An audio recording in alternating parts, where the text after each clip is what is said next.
Dynamite Lineup.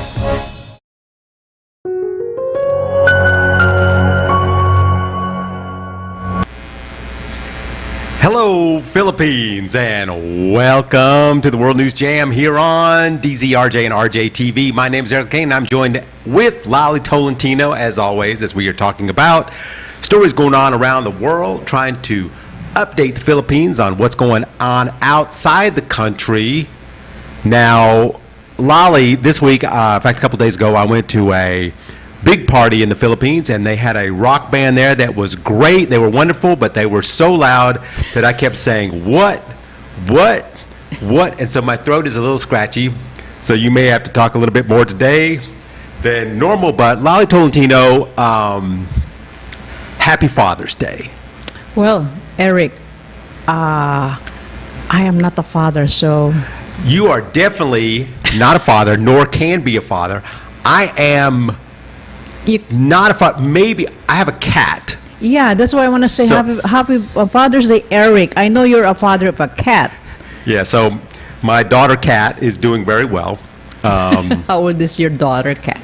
She's got to be, because I had her since she was a baby, so she's got about 4 years now. Speaking of kids, I was in the mall earlier today, and it was packed with fathers and screaming children.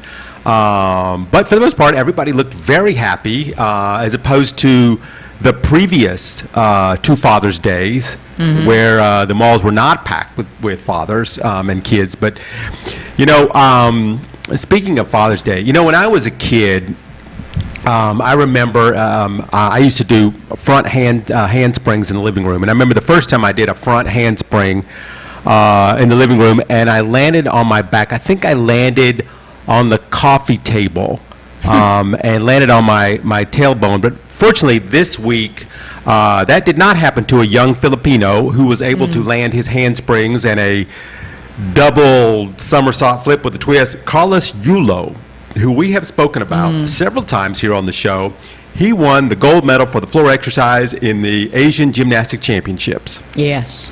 So, congratulations.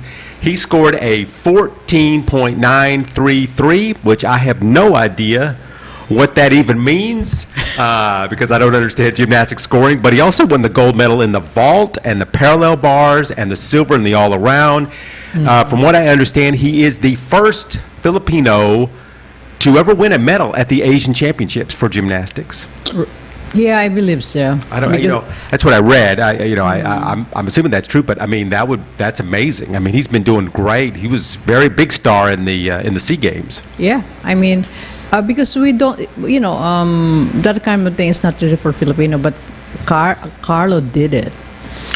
You know, every once in a while, a Filipino breaks out in some sport. You know, some sport that you never have heard of Philippines ever really winning in, like gymnastics or ice skating or pole vaulting. Yeah. You know, they win in boxing and they win in weightlifting, but all of a sudden there's a Filipino that is winning, like, in the world championship, you know, pole vaulting.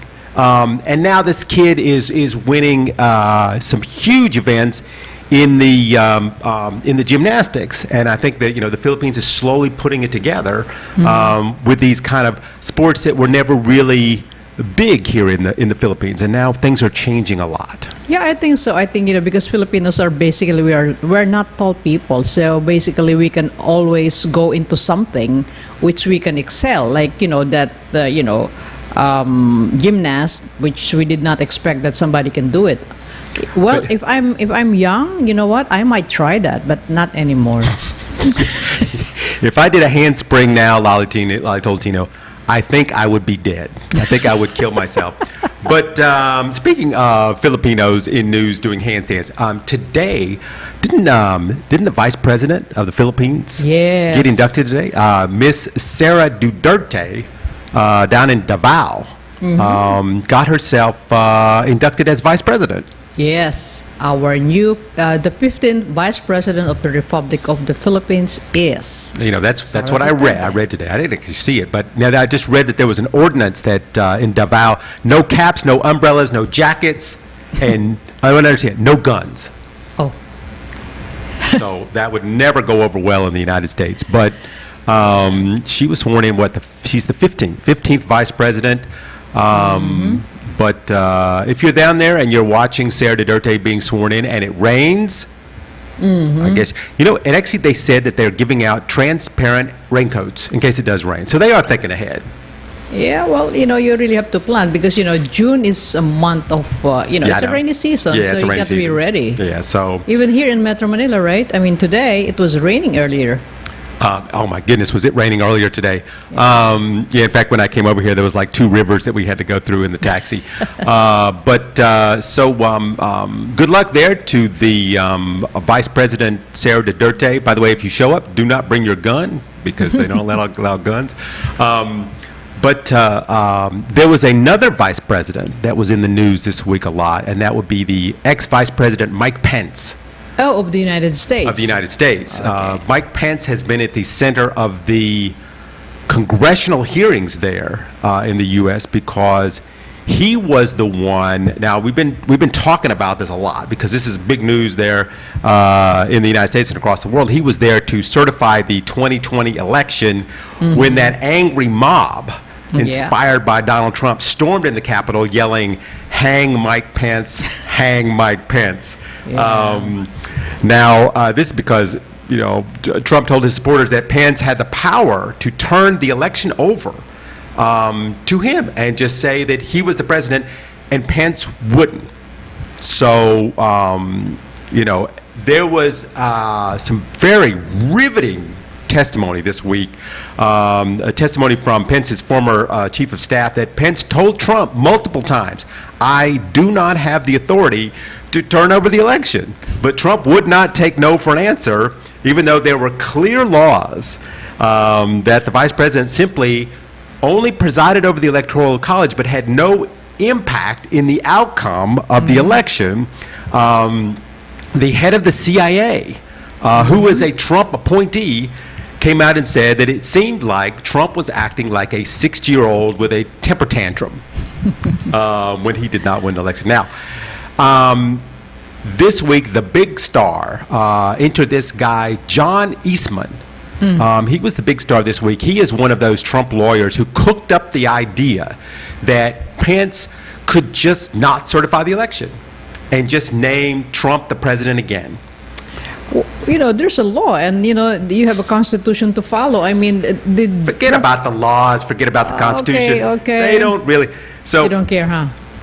what we found out this week was that this guy, John Eastman, he knew that he's a law scholar, supposedly working for the Trumps. He knew that what they were doing was illegal, and he said that in front of Trump. And they went ahead and tried it anyway. Yeah. I mean, he was like, if it works, we're not going to get prosecuted anyway. So the point being that Trump knew it was illegal, and he still tried to get Vice President Pence to do it anyway. And when Pence wouldn't do it, Trump pointed his angry mob toward Pence and said, "See, there's the guy that has the power to make me president, and he's not going to do it."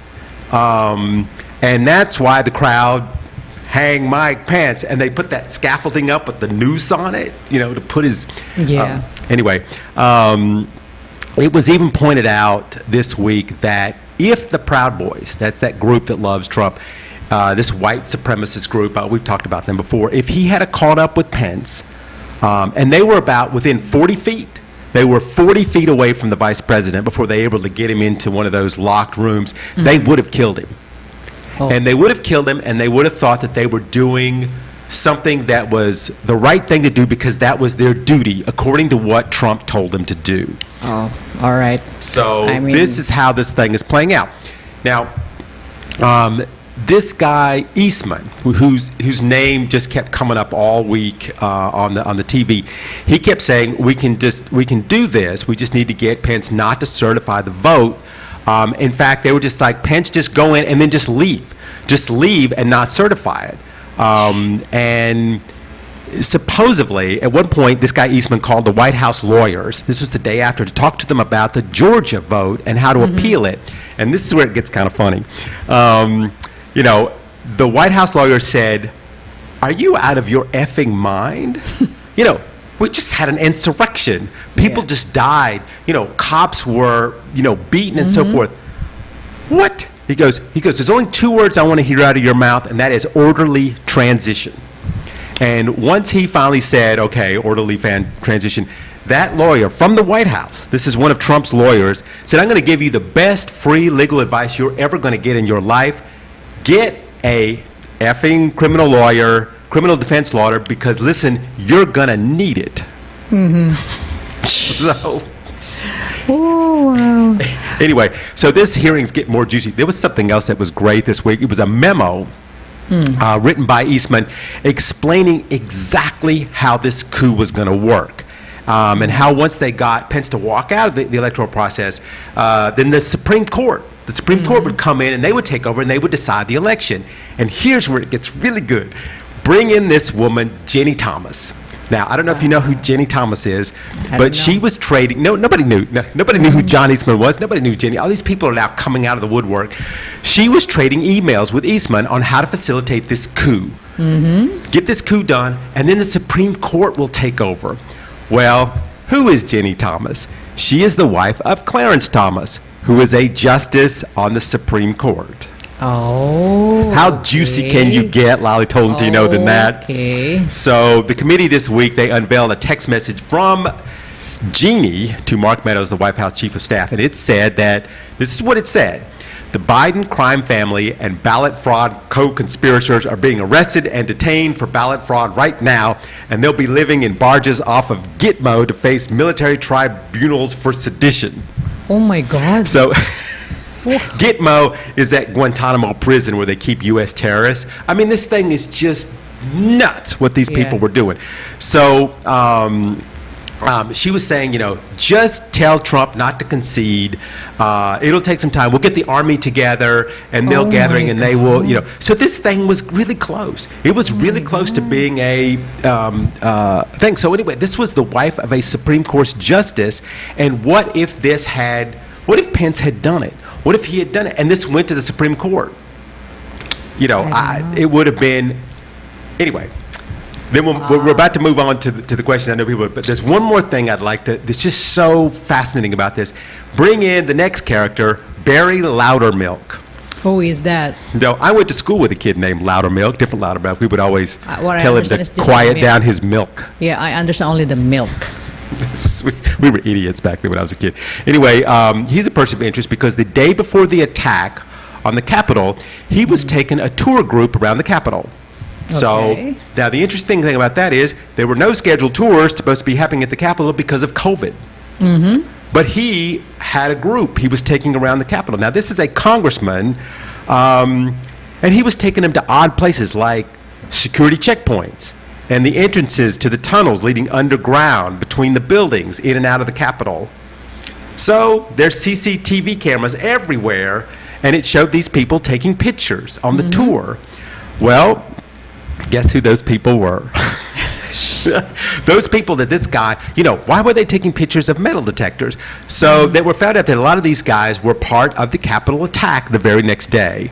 And it has been surmised that Mr. Loudermilk was taking the group on a reconnaissance mission to get photographs of the ways in and out of the Capitol. And the man that was taking pictures was the next day, he was caught on camera saying, keep America great, and urging the crowd to go to the Capitol. He was saying, there's no escape, Pelosi, Nadler, even you, AOC, that woman that we talk about all the time here. Yeah. She says, we are going to drag you out by your hair. Oh my God! Well, thank God I wasn't there. They might drag my hair too. Don't want them to take your hair. This, and I don't want to barrage you with all these things, but there was just so much that happened. I mean, they brought up this thing called the big ripoff. We keep talking about the big lie. They brought up this thing about fundraising that Donald Trump did to help with the legal challenges to, for all the conspiracies about election fraud that he was talking about. This thing about all this election fraud, and he needed money from his constituents to help pay for all the legal bills. He sent out these huge blast texts and tweets and Facebook posts asking for donations, and then people donated.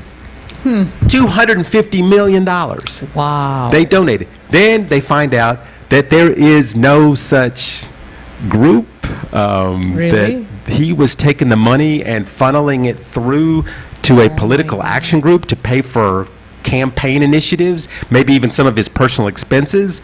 So he might have defrauded a bunch of his supporters, but $250 million. Yeah, I mean, That is some big money. Now, I don't know, people would think, can he go to jail for that? I don't know if this falls under campaign finance law. That's something that they're going to have to work out. But it was very interesting. Very interesting stuff that came up this week in the United States in the congressional hearings. you know what? I cannot even believe that in America things, this kind of story will come up. And, I mean, How could it be? How could this be happening? I know. It just seems, if it was 1782, I would believe it. But it's, I mean, but it's 2022. Honestly, I have so much respect for America and Americans. But when I started hearing all this story, I was asking myself, really? Are they really Americans? It doesn't Really? sound like. It's not, Central Africa or, it's just every day that this hearing comes out just makes our heads spin. Yeah, I mean, I'm not. Every time I follow that kind of story, I was like, oh my God, I was really shaking my head. Really? It's hard to believe this happened. Yeah, I mean, wow. And still a lot of Americans are still, adoring or kissing. They still love Trump. They still love him. I know, especially some women that I know. I'm good that they're still in love with Trump up to today. I was like, are you nuts or what? Woo, my goodness, he's a sexy man. Well, I love it, but I'm in love with his hair. I would love to run. I'd love to see where the part begins and the baldness begins. I don't.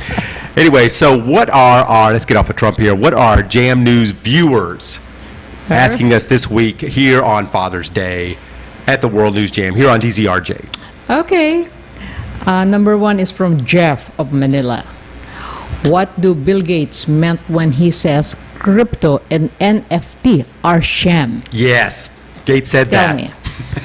We've said this on the show multiple times that cryptocurrencies can make you a lot of money. They can make you millions of dollars overnight, and they can also lose you millions of dollars overnight. Now, guys like Gates, they love to criticize these non-traditional trading mechanisms like Bitcoin, especially when they're down. And boy, let me tell you, Lolly, they are down. Yes. Yeah, you can watch this needle dropping in real time as this thing's going down. We were wondering, I think it was last year we were on the show, we were talking about, is Bitcoin going to reach $100,000? Well, it fell off the short cliff. It's now at $20,000. I think it's trading at $20,000 now. So it's definitely not near the $70,000 that it was last year. And what Gates is pointing out, I think, here is that the value of cryptos is based on mentality, not an actual product. Which, it sort of makes sense. Back in the 80s, we were buying stock in tech companies that were ideas, not even physical companies yet. And that was great until it wasn't great. When some of these, these currencies, currencies that countries' currencies, they're real. You can hold a peso in your hand, but you've never seen anybody hold a Bitcoin in your hand, have they? Because it's not real. Yeah, it's an idea. It's it's being traded for money. Same thing with these NFTs. these non-fungible tokens. They're like a deed, like a house deed on an internet item, like a video, like a monkey sniffing its butt. You can buy a video of a monkey sniffing its butt, and then you own that, which in my mind is idiotic, but people are making money on it. So there you go. There was they bought you can buy a LeBron James dunking a basketball, artwork, music, memes you can buy. You can even buy a tweet. You can buy a tweet, but what is valuable today could be worthless tomorrow. Depends on the mentality of the mob. Yeah, I'm really scared when it was introduced to me about this Bitcoin a few years ago. And I was thinking, and then we talk about this several times here at the show. Because this is something that you can just open your download this in your phone and you can just trade, blah blah blah. But what I was worried about that time was like, it can be you can lose it just right away. It's not a store. Yeah. It's not a store. It's not a factory that you can go into. It's not a piece of software. Should you invest in something that doesn't realistically exist? It's an idea. Yeah. That's why I was so scared. Even up to now, even if you offer me now, I mean, especially now, so all the stores are coming up. Now it's coming out. It's really bad. I mean, it could make you rich. There's no question. I mean, I have some friends that got very rich, but it could also make you very, very poor. It's just, if you believe that something is valuable and enough other people do, then it is. Yeah. And that's kind of what we are. That's why, Bill Gates is like, this is a sham. This whole thing is a sham. Yeah. And if I have the money, I would rather buy gold, actual gold or silver. Yeah. Those are the things that you should. Something you can hold in your hand. Yeah. I mean, like, for example, I have a peso and I would buy you $1. Eric, I need $100. So I would just. I mean, even if you invest in Forex, you're investing in a country's currency. Yeah. There's no country that has a currency, maybe, what's that South American, Central American country now that has Bitcoin as their currency? And look how that's going. Yeah. Anyway. Yeah, we talked about that last week of El Salvador. Salvador, yeah. Yeah, that's our topic. Anyway. Okay, let's move forward. Let's go to Efren of Quezon City. President Xi tells Putin in his birthday call to support Russia in security. What is the meaning of this? Well, yeah. Okay, Security. So President Xi turned 69 years old the other day. 69, okay. And I'm assuming that, I guess, Putin noticed Xi's Facebook page, which, that's how you remember someone's birthday these days. Yeah.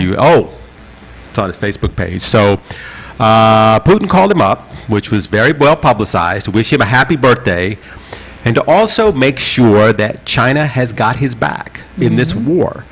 So far, China has refused to criticize the war in Ukraine, and they are one of the few countries left that is standing or even talking to Putin right now.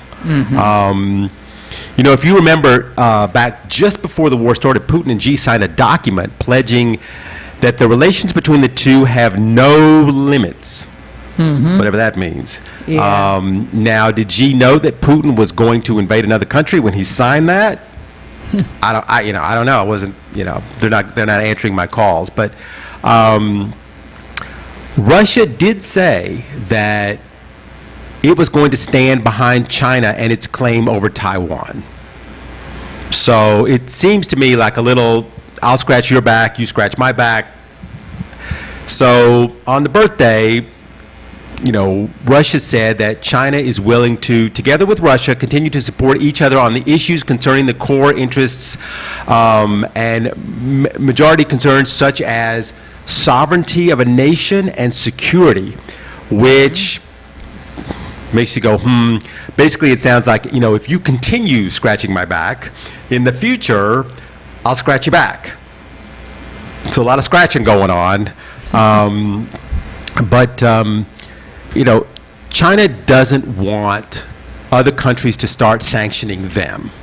So they're not going to come right out and say that we're for Russia or that we're going to back Russia or Russia's going to back us, because they don't want to be part of that. So China is saying it's neutral, but its actions seem to say that they are secretly or, siding with Russia or hoping that Russia wins this thing. Well, maybe. But the thing is, the way I look at it, but of course this is just my opinion, because Chinese people are business-minded people, so For they're sure. making this like a business. Okay, they need to stay neutral at some point, because if you are not going to be neutral, you will have enemy. But eventually, of course, they might take sides or whatever. But they just want to play safe and handling this issue between Putin, because I think China wants just to make friends with everybody, but Well, although China's not really that much friends with But of many course. people right now, but Russia said that China agreed to ramp up its economic cooperation, in the face of these unlawful sanctions that they call it from the West. And this is like energy, financial, industrial, transport. Russia is blaming the sanctions right now for this horrible economic problems that are going on in the world. They say it's all our fault. It's all the West's fault. But the big revelation, I think it's coming as, is that Russia believes that China is going to step in to fill the huge gaps that all the Western companies, we were talking about McDonald's last week, all these companies that have left Russia, they think China's going to step in. And China they know that eventually Russia is going to need to unload some of that oil that no one wants to buy anymore. So for now, China's going to claim, they're neutral, even though it looks like they're playing both sides. But, as you know, I don't want to get into crazy Philippine politics, but BBM met with Russia, what was it, last week? Yeah, week before last talking about the oil. And, here's the start of what, a lot of the West is worried about, these controversial issues. To see that, Russia is invading the Ukraine. Russia created a lot of these problems with the oil. They created, according to depending on who you're talking to, they created a lot of these high gas prices, especially in places like the Philippines right now, where gas is crazy high right here now. So Putin is out there looking for leaders who don't care about human rights and corruption, invading other countries. He's trying to, now this is what I have read, trying to create coalitions against the West.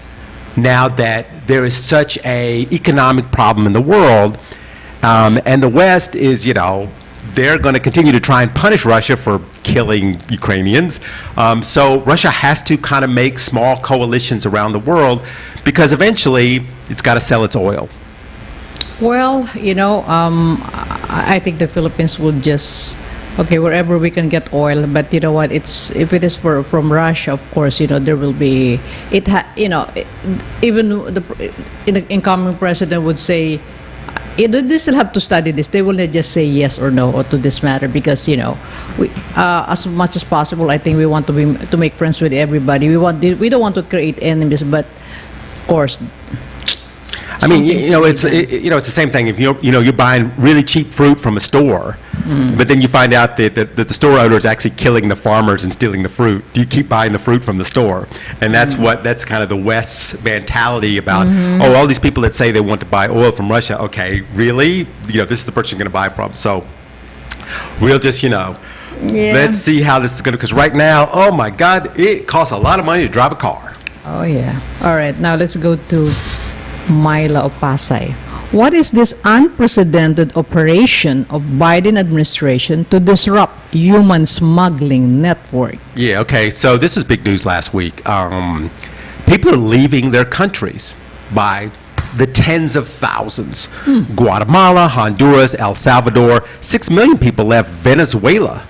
They fled the country. Where are all these people going? I can tell you, they're going north to America. Of course, where else? Where else? I mean, if I lived in Honduras, I probably want to leave too. How many people die per day, per minute in Honduras?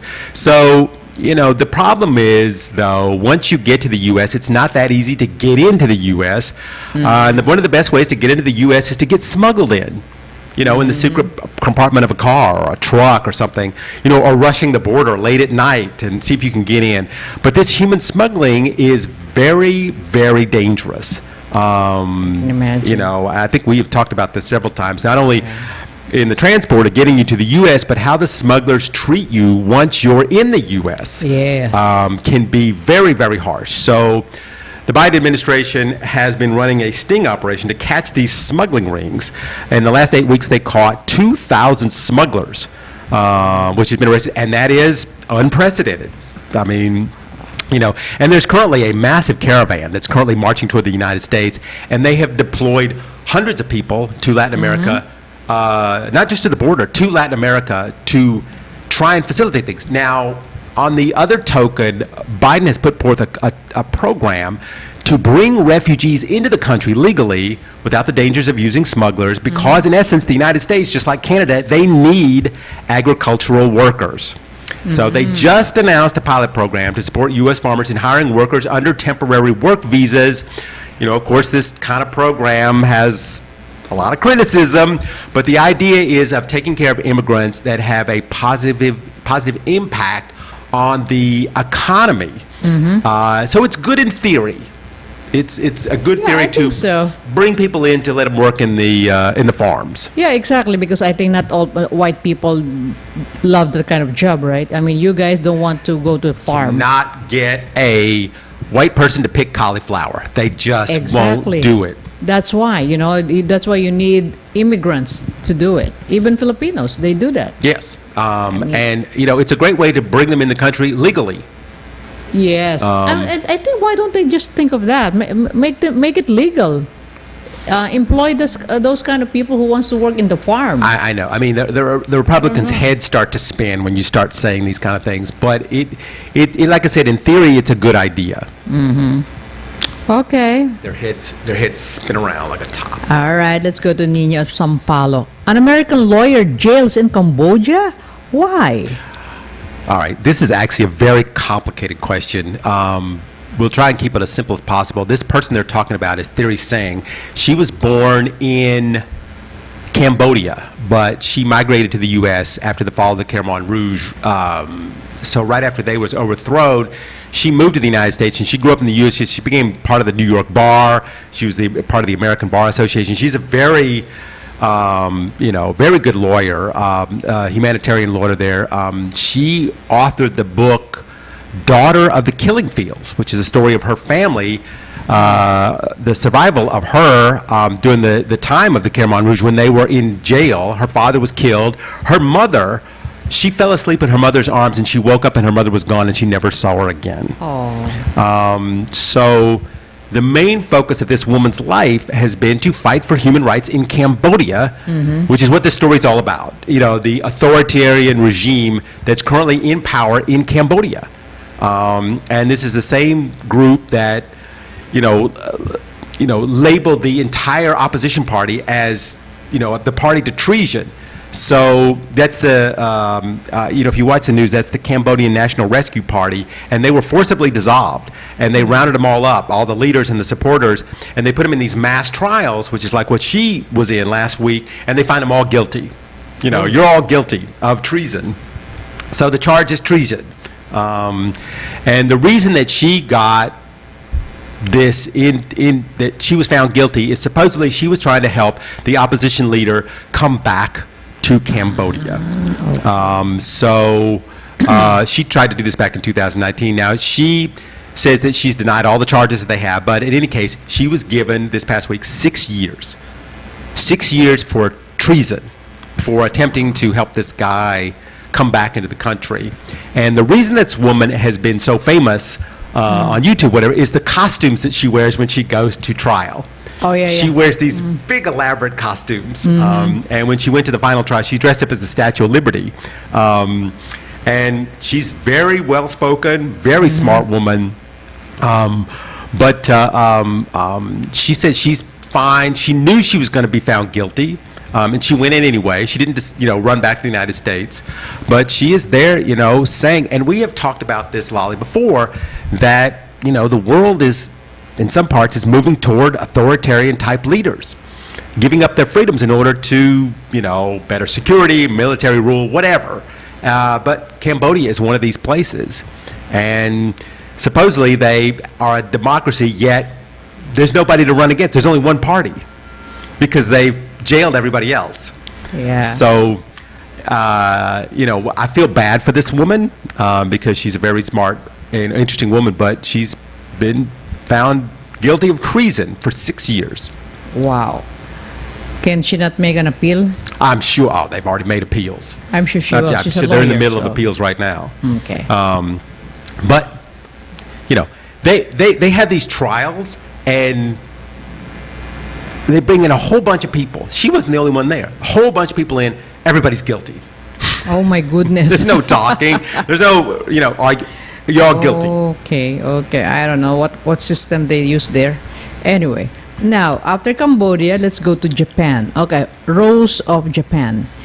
In Japan, online insult is punishable of 1 year in prison Oh, what is your opinion on this? What do you know? Isn't this interesting? Yes. Online insults. Something that is very commonplace around the world right now. Because it's so easy to do. You don't have to worry about getting punched in the face because you're safe in your basement. Yeah, you're just insulting people. You know, you could insult your classmate or your coworker, even the biggest stars in the world, and nobody can do anything about it unless you live in Japan. So if you insult someone in Japan, basically what an insult is, you say something with no facts to back it up. Yeah. So, you know, Lolly Tolentino's feet stink. So I'm saying that, but I have nothing to back that up. You know, but that comment can get me in jail for a year and a 300,000 yen fine. So how much is that in peso? I think that's 150,000 pesos, Oh, about okay. $3,000. So, you know, the reason that this is coming in, this new law is coming in after the suicide of this professional wrestler, Hana Kimura. She was on a reality show, and she clashed with another person, very popular person on the show. And, you know, these clashes are set up by the producers, whatever. They wrote this thing. Anyway, once she clashed with this other person, people wrote on the internet these really hateful things, and they suggested that she should kill herself. Wow. And this kind of caught on, and eventually she did. She killed herself.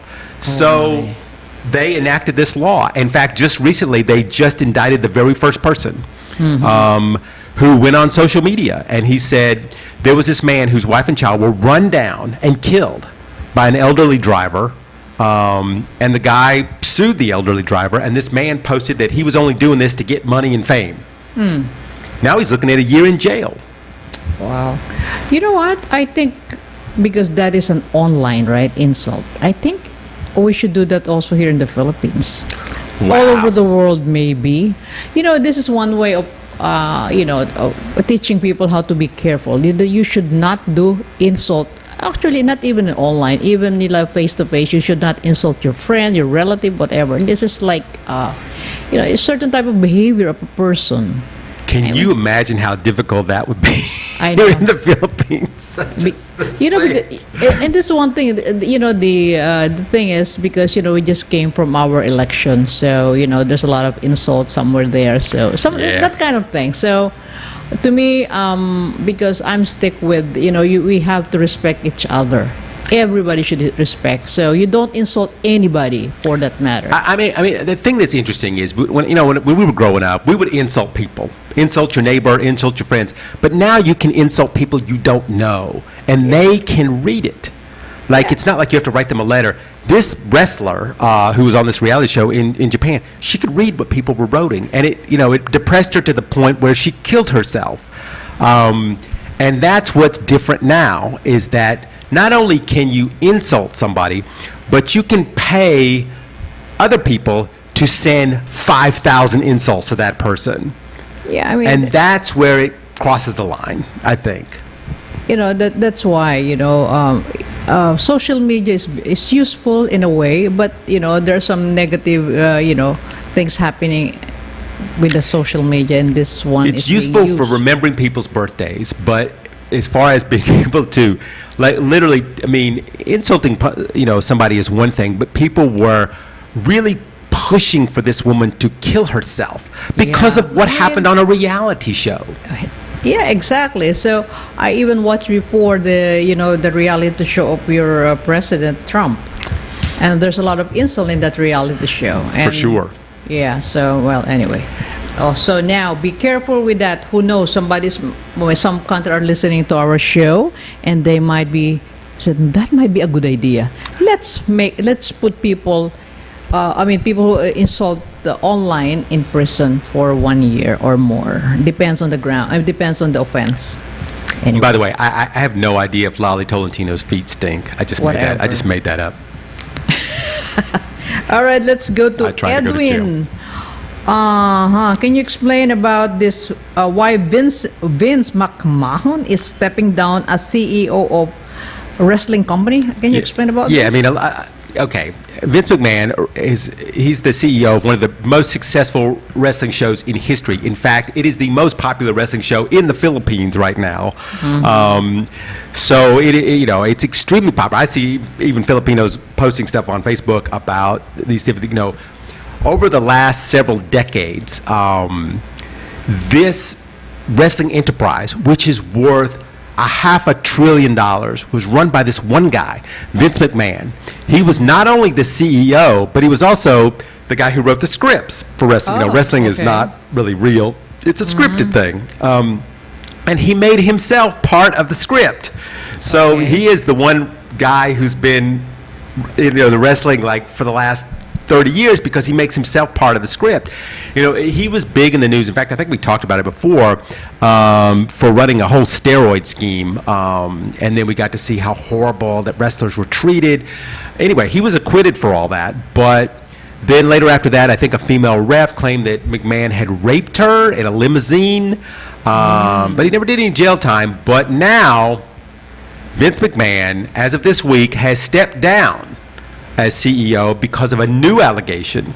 A young paralegal that worked for the WWE, she was given $3 million to not say anything about something that went on between her and McMahon. Now, at first, everybody thought when this came out in the news, it was just another script that they were using, they were going to do, but then it turns out it's not. This is very serious. Yeah, this is real. Anyway, when the board got a hold of this, they started an investigation, and it led to other agreements that McMahon has with other employees who were paid off not to say anything about something that went on between them and McMahon. So he has put his daughter in charge of the... it's almost like Trump giving Ivana, put her in charge. But anyway, so she will be the CEO now. He will continue to write the scripts, but he will not be part of the the day-to-day operations of the WWE. Now, if you remember The Rock? Yeah. Rock, that's where he got his start. And John Cena, Stone Cold Steve Austin. But as none of us can ever forget, one of the biggest stars in the WWE was Donald Trump. Really? Yes, he was in the WWE. He was in the script for a while as this, the rich, he played himself, rich guy came in, and he got to beat up people, whatever. He got to shave McMahon's head because he won a bet or something. It was totally embarrassing to watch. This is way before he was president. It was really hard to watch at the time, but anyway, this people don't realize that wrestling is one of the most popular sports in the world, even though it's not really a sport, but especially here in the Philippines. So this is big news that Vince McMahon has had to step down as CEO for the $3 million he paid off some young paralegal because of something that happened.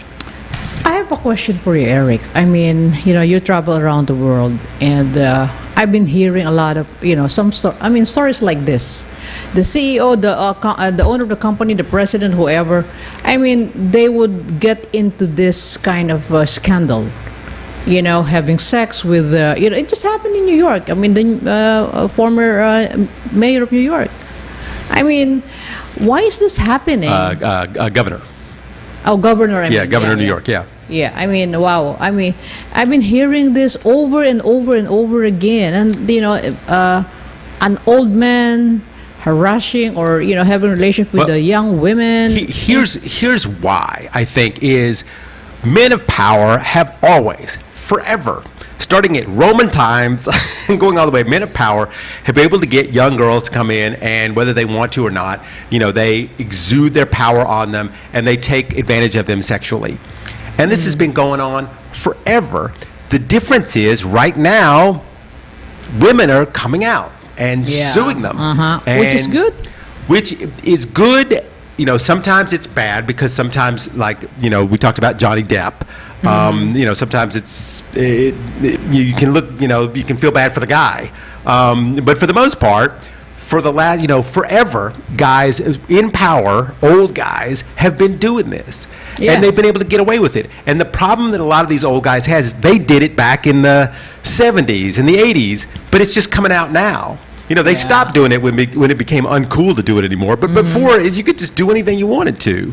And now, a lot of these things are coming out, like this thing with the governor, that happened years and years and years ago. And now it's because, and the governor, honestly, to tell you the truth, he supposedly patted a girl on the back. Things that, before, you had guys raping girls. Yeah. Now the governor pats a girl on the back and he has to resign. And he Yes. gets sued for millions of dollars. Yeah, that's a problem because for me the issue of the government it's more on the politics. That's why. Yeah, I mean that was a big political Yeah. thing, but because some of the stuff, it kind of degrades some of the stuff that happened before. Some of the stuff with these big Hollywood stars that really did do very, very bad stuff. Yeah, well, all right. Not only that, because even here in the Philippines, I know for a fact that even before you become a star, I mean a showbiz big star, you have to get involved with a boss or something. And It happens in every country. I know, but sometimes I wonder also. And some women, they are kind of force themselves to do it because they want to be popular. They want to. This is for the money or something like that. And sometimes I get, my hair really stands when I see this young girl with an old man. I said, "Why, my God, you're sleeping with your grandfather or something?" I mean, you have a choice of, you want to be a star. I'll put you in a movie. Sleep with me. I'll put you in a movie. Yeah. And some are just, I don't know, just an indecent proposal. Anyway. Exactly. So let's go to Amir of Pasay. Palestinians says they will not leave West Bank land despite defeat in decades-old legal battle. Any idea of this story? Yeah, I mean, this was a big story. It was actually a couple of weeks ago, about a month ago. It was very interesting. We have talked about the Israeli-Palestinian conflict on this show a number of times. And it always comes down to the same thing, either killing each other or land. Israelis claim that, this is theirs. The Palestinian claims that, they were there first and it's really ours. And then the Israelis say, well, we have the bigger guns, and the Palestinians say, we have the most people. It's never going to end. It's been going on forever. So this story is not much different than that. This is based on a Palestinian village that was, I think this conflict started 20 years ago, said that they needed to leave their village because the U.S. military wanted to use their place as a firing range. Now, granted, this area is a desert. It is sand and sun and more sand. That's what Israel is. So they went to court. And of course, the Israeli court system sided with the military, and they said, you have to evict 1,000 villagers, so that you can have your firing range. And the Palestinians have lived on this land for many decades, and they said, we have nowhere else to go. We're not leaving. So the United Nations stepped in, and they said, under international law, Israel must cease all demolitions and evictions of these people that were there before they were. And, Israel, the occupying power, that they have the obligation to protect the Palestinian population and not displace it. Okay, good luck with that. You think that's going to happen? So anyway, so now the Israelis claim the villagers are actually squatters, that they don't even use the land, that they use it for livestock, and then they showed aerial pictures, and the Palestinians said, the reason you don't see us on the land is because we live in caves. We live in caves on the land. We don't have houses, we live in caves. So he says, we even have land titles that they've been passing back and forth amongst themselves. So anyway, this is going to continue. I'm sure it's still going to go on. I mean, what else? What can we say? Well, if those people are saying that they live in cave, or how can they cultivate the land if they don't have the resources to do it? I mean, the thing is, these people have been living on the land for, I believe them, they've been living on it for 40 years, 50 years. And now the Israelis come in and say, okay, you're not really living on the land. We need this for a firing range for our military. First thing, you can't find, I don't know, but you can't find another place? Yeah, I mean, you can't find another place to shoot your guns? Yeah, why don't you just leave those people alone? Let them live there. And this is the problem, I think. I know it's just like not only in that area, but other country, they have that kind of problem. But never anywhere else in the world have they had such a long, unending fight between, and here it is, the Palestinians, they were there first, and the Israelis came in, and the Israelis had a lot more money, a lot more intelligence, a lot more guns, and they slowly pushed the Palestinians out of the way. The problem that they have with the Palestinians is there's too many of them. Yeah. There's so many of them, and they are not going to leave. And they are never going to agree with the Israelis, and the Israelis are never going to agree with the Palestinians, and they keep coming up with agreements, and then some Palestinian from some other group shoots over here to the other side, and now it starts all over again. And no leader of the free world has ever been able to come up with any kind of agreement to this conflict, because even if you do come up with agreement, there's some side faction that's going to start up another war. Yeah, and Palestinians, I mean, they're everywhere. Like, I live in Jordan for 4 years, and the population of Palestine of Jordan are 65% 35% are Palestinian, 65 are Jordanian. Imagine, they're everywhere. Yeah. So how can they want to go back to that, because they claim that they own it, but they were like, so I mean, it's hard. It's hard to watch this. Honestly, throughout history, whoever owns the land is the one with the biggest guns. Yeah. That's always been the case, unfortunately. Unfortunately, that's a lot of times that's the way. And that's, the way it's playing out in Russia right now. Russia's got the biggest guns. Eventually, they will take Ukraine. Oh my goodness, I don't know, never-ending war. I mean, why don't you just keep that land? Okay, I'm happy with 100 square meters land. I should be happy. I mean, sand and sun. That's all there is. And more sand. Anyway, okay, let's move. Let's go to the question of Pastor Ed of Passing. Do you see that there is a possibility of the new president ordering a review of his father's portrayal in history books being used in our schools? Okay. Well, Lolly, I have been reading, let me see if I can tackle this here.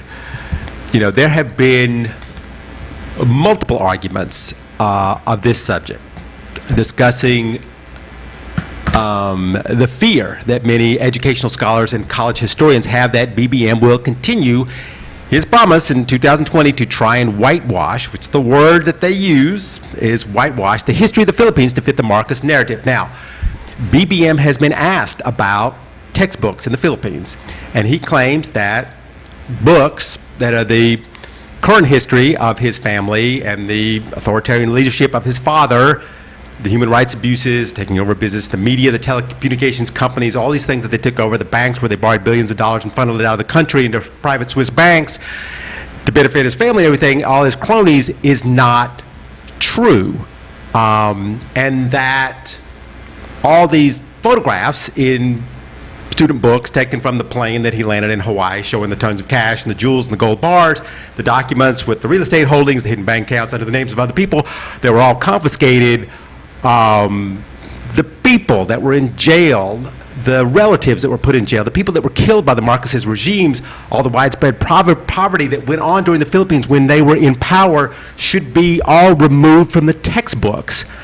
Now, when all this factual history, when BBM to this day doesn't have a clear answer on how to explain it, which is what I think the fear of college professors have, is that, the reason that they're saying, now this is what, you read the newspapers, the reason that Sarah Duterte, who has no experience in running a countrywide educational system, her purpose for being named head of education of the country is to somehow change the way history is being taught in the schools to influence the children's minds with the Marcos' non-factual version of history, and thus help the Marxists continue the rule in the Philippines that could go on for decades. So in the answer to the question, throughout history, many times, and I said this just a minute ago, the victor of the war is the one that gets to write the history. So I'm assuming that BBM will probably take it upon himself to try and change the history, as he's already been very successful on TikTok. There is a lot of evidence to back up the history as we know it, mountains and mountains of evidence. So can BBM sweep those mountains of evidence behind one of those fancy paintings of his and change the textbooks in the school and get students to believe his version of history. Lolly Tolentino, stop me. You better stop, Eric, because, all this thing that has written, it has to be, for me personally, because I know this, I've been reading all of this. I'm a senior citizen. I know the history. There's a lot of things in the book which is not true. Now, okay? that we cannot say that. No, we cannot no. say that. Okay. We can say that we think that it might not be true. We can't say that it's not true. Okay. But anyway, go ahead. Keep Yeah, going. well, Keep going. Well, you know what? I'm going to argue with that because you know what? It's You about think it might not be true. It's about time. It's about time to change the history of this country because there's a lot of things that has been written, wrong information, misinformation in our textbook, that's why a lot of these Filipinos, especially in those colleges, that's why, thank God, I was not able to enroll in UP because that's what they're teaching there. And I have, I have friends who study there and they regret it because they were, there's a lot of things happening. So many things. We don't have enough time to talk about this, but, the history will change and I hope this will be for the best and for the good of our students who would really know the truth of our real history. Well, I think, Lolly Tolentino, that this is not going to end. This is not the last conversation we are going to have about this particular subject. I think this is going to continue. So be prepared, Lolly Tolentino, because I'm sure this question will come up yet again in a future show. Oh, yes, I'm sure, definitely. But for right now, we have to stop it because we are out of time. But for me, Eric Lecain and Lolly Tolentino here on the World News Jam on DZRJ, we will see everybody next Sunday. So Lolly Tolentino, me, Eric Lecain, everybody take care about there, and we will see you next time. The views and comments of the hosts and guests are not necessarily those of the station.